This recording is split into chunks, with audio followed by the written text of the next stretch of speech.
one frame completely full. God, this joker's heavy. Ugh. Look at that.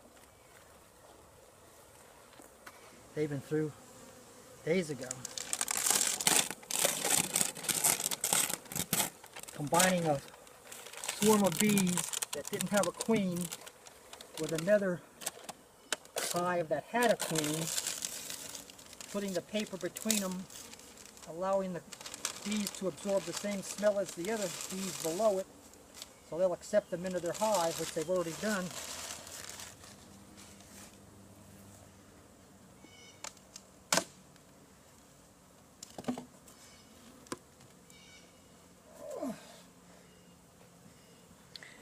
And what is that on the far side?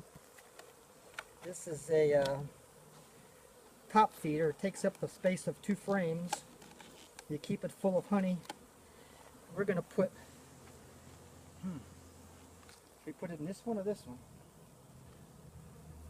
What, that other frame? This other frame of honey that's in here from the old hive that we robbed that was honey bound.